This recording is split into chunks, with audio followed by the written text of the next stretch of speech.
Hello, I'm Ed Butler and welcome to Business Daily from the BBC. Coming up, what's next for Iran?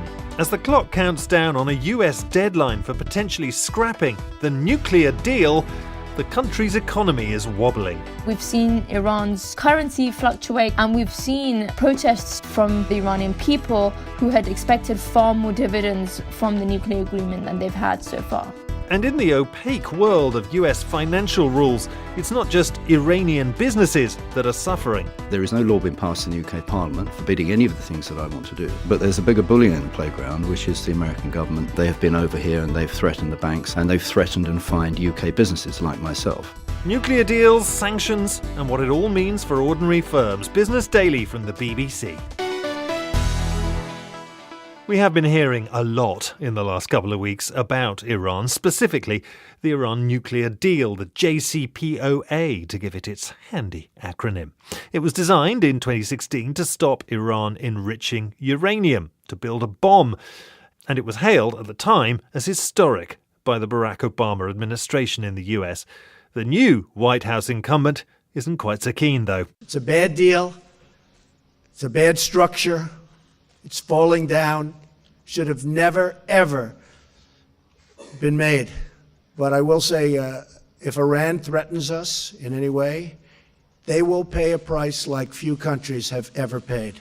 So tough words from Donald Trump, but the deal is not dead. Not yet, anyway. America's European allies are still enthusiasts, and they see preserving it as crucial to other nuclear negotiations. For example, those upcoming with North Korea.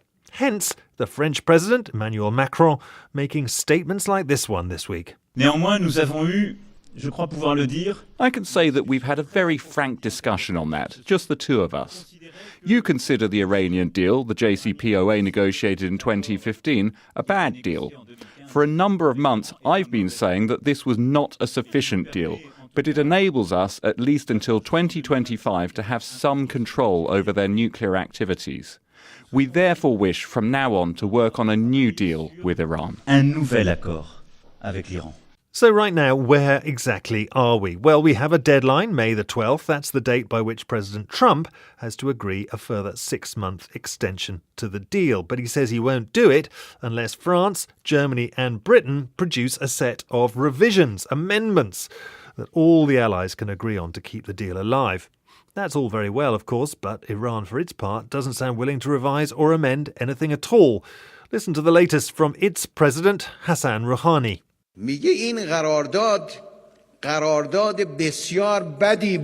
He says this deal is a very bad deal. Well, if it is a very bad deal, then why did your government sign it? He says this is a very dangerous deal. If that's the case, then did your predecessors not understand anything? Are you the discoverer of all things bad? You don't have any background in politics. You don't have any background in law. You don't have any background on international treaties. How can a tradesman, a merchant, a building constructor, a tower constructor make judgments about international affairs? So those are the tough-sounding words of the politicians there. But what is going on underneath all of this? I asked Ellie Gerenmeyer. She's a senior policy fellow at the European Council on Foreign Relations. US President Trump essentially wanted Europe to come on board to an American strategy on Iran that included new components to the deal that was already agreed, in addition to a regional policy that was focused on containing and essentially confronting Iran in the Middle East. And what we've had since January is a very high-level, back-to-back series of negotiations between the European countries of France, Germany, and the UK, together with the United States, to try and see how they can address these ultimatums, essentially, that President Trump laid out in January. So as I understand it, everyone agrees that Iran is broadly complying with the terms of uranium enrichment and so on within the nuclear deal, but there are wider concerns on the part of the Trump administration around the future timelines of that deal, and also, of course, Iran's general relationship with Syria, Yemen and other countries in the region. What is Iran saying at the moment? Well, we've seen a real hardening of Iran's stance over the past weeks to say if the US does not waive sanctions, Iran will reciprocate. And they've set out a range of options, either expanding its level of uranium enrichment, so going beyond the limits that were set by the deal, all the way to the extreme position of actually withdrawing Iran from the non-proliferation treaty that essentially commits Iran to not ever building a nuclear weapon. In the meantime, the anticipation of this trouble has caused its own problems, hasn't it, for the Iranian economy? Well, certainly a number of major deals with Iran have been placed on hold pending the outcome of May, and that sense of trepidation has caused quite a mass capital flight out of Iran. And we've seen Iran's currency fluctuate quite significantly, and we've seen early of this year protests across Iran primarily focused on economic frustrations from the Iranian people who had expected far more dividends from the nuclear agreement than they've had so far. Well, that sense of panic was heightened in Tehran this month with the widespread arrests of private money changers in the Iranian capital. The central bank has made it illegal for citizens in Iran to hold more than 10,000 euros or its equivalent in cash, and attempted to fix the exchange rate in the face of widespread volatility. Currency exchange, though, isn't just a problem for Iranians. Many foreign businesses also have been struggling over the last 2 years to do business in the country. I spoke to one British businessman. He's been supplying equipment to the Iranian oil and gas industry. For fear of facing further economic problems, he's decided to remain anonymous for the purposes of this interview. Hadn't the raising of sanctions since 2016, I asked, made things easier for him? Almost nothing has changed. Nothing has changed. Almost nothing. The banks were always the problem with doing business with Iran. I could get large orders tomorrow, but the financing of them and the shipping of them and the international financial system isn't working. So the problem is you're offering your machinery to the oil and gas sector there in Iran, and you cannot get the money back from Iran to pay for your goods. That's right, yes. The picture is different for Europeans, those in the Eurozone, shall we say. They have much more success than we do. The big three European countries, France, Germany, Italy, have done a deal where their central banks have agreed the second-tier banks will handle money. Not the big ones, the Paribas and Commerzbank and stuff. It's banks you haven't really heard of. There's a couple of hundred of these banks, and they're in a kind of consortium. So if you're an Iranian importer, you can transfer money to the particular small bank, and then that will move itself into whichever bank account you want in whichever other Eurozone country that you fancy. Why can't you just open an account yourself in Germany or France? Because we're not domiciled there. In the UK, the Iranian banks are operating, but the UK government doesn't allow them to have a SWIFT number, and a SWIFT number is a bit like your telephone number. If you don't have that, no one can contact you financially to transfer money into and out of you. So it hits the buffers. The reason that this is seen as contentious, I believe, for the United States and perhaps by extension for the UK is because it is very hard to know that the business you are doing is not benefiting sanctioned individuals, perhaps those within the Revolutionary Guard in Iran. That's always been a problem, but I would say that it's a slight problem. I mean, the large amount of exports that we do to Iran are going into the National Iranian Oil Company, which has no Revolutionary Guard shareholding and has no Revolutionary Guard interests. Officially. Officially. I think also unofficially. The appointment of the oil minister is always a very highly political matter. They're rather keen to keep themselves away from things that would jeopardize sanctions and other embargoes. The Revolutionary Guard have got a habit of taking shareholding in unrelated businesses. For example, they own large hotel chains in Iran, and a person running a business might find themselves having a visit from the Revolutionary Guards who would like to take a shareholding. So you think that you're clean in that regard. So if and when there is a greater liberalisation of the laws, you will be able to operate. But basically, things have got worse for you since 2016. That's right, yes. I've met with my MP and various ministers, and I've been in meetings where the Treasury Minister said, well, HSBC could open a branch in Tehran tomorrow, if it so wishes. And that's what it should do. And you should go to your bank and say, this is perfectly okay now for us to do that. But there's a bigger bully in the playground, which is the American government, who have sanctioned and fined European banks billions of pounds.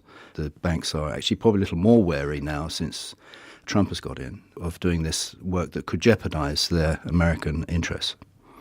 Are you not going to give up? It sounds like you might as well. Well, thankfully, our business has picked up in other parts of the world. And the thing about exporting is if something doesn't work somewhere, it'll work somewhere else. But I would say that the business there is sitting and it's waiting. People are highly receptive when I go to visit them. They want better technologies than they've got. For example, their oil wells are in a parlous state. They need better machinery, better equipment, better training. And we can supply all of that. But the pathway for the money is not clear. All the talk now, coming from not only the United States but Europe, is of tougher sanctions. It does sound as though, for companies like yours, there is no hope right now. I mean, what's the best that could happen?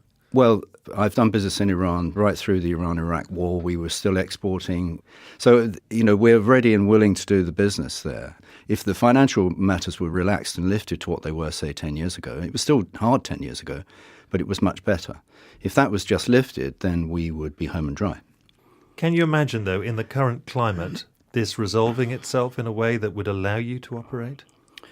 It's a puzzling one because there is no law being passed in the UK Parliament forbidding any of the things that I want to do. But there's been a bully boy tactic from the Office of Financial Assets Control. They have been over here and they've threatened the banks and they have fined the banks and they've threatened and fined UK businesses like myself. They could visit me and say, you've been exporting to Iran, you're a naughty boy, we're going to take you to court and we're going to take you, say, for 5 million. And the UK government sits back and watches that happening.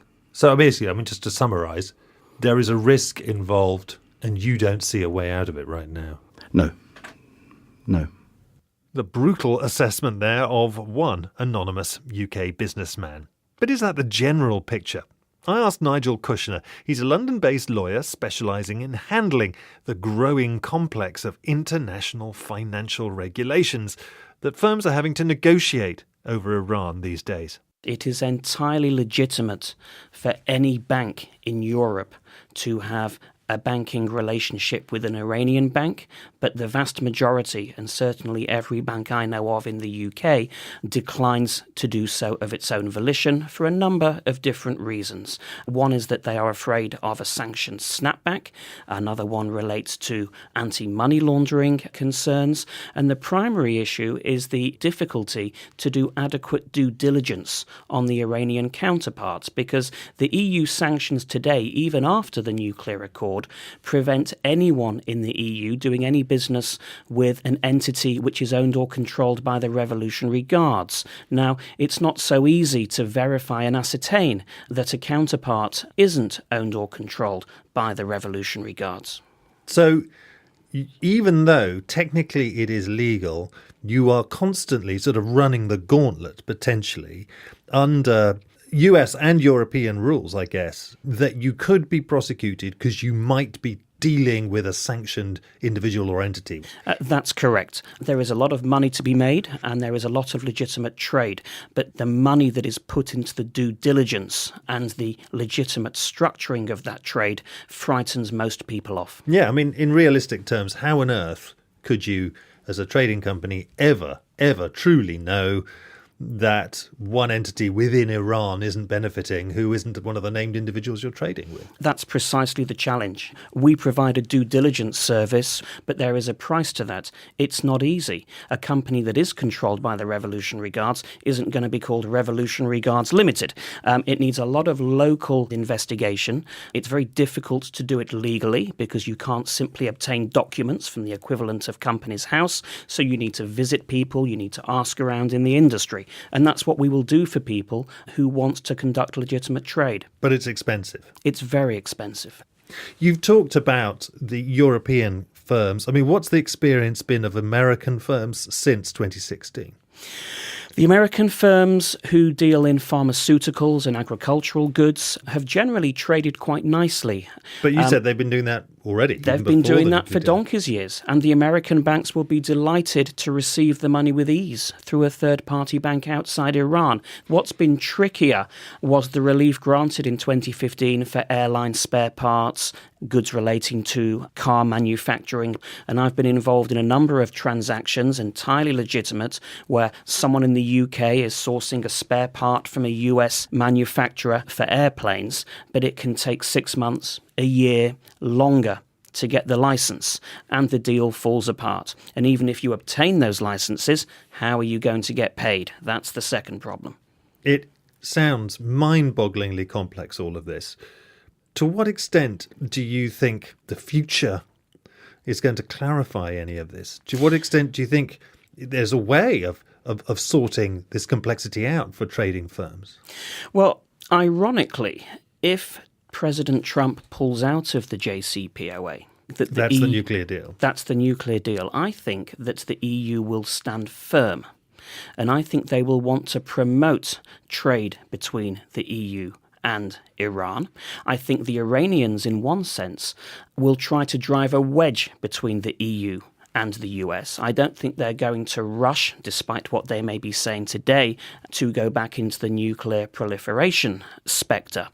I think they are going to work more closely with the EU, and what that means is that a number of banks in the EU might well open themselves up to legitimate trade between EU companies and Iran, and it may well promote the relationship between the EU and Iran. That's really counterintuitive, isn't it? Yes, and there's talk in the EU already of blocking sanctions, which will have the effect of preventing the US from implementing any of their sanctions on any EU companies. So if that happens, I mean, you're saying essentially no matter what Donald Trump says or does in May, it won't make much difference.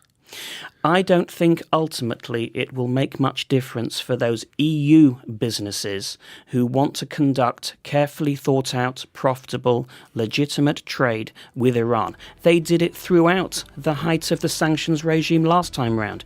It will continue. Sanctions lawyer Nigel Kushner. Well, as he says, it is complicated, but it's also important not just in this case, but for the wider economic relationships between many countries around the world. We're going to be talking more about Iran specifically and hearing from a US company, an anti-Iranian lobbyist, and hopefully from Iran itself in another edition of Business Daily coming up next week. But for now, from me, do have a great weekend.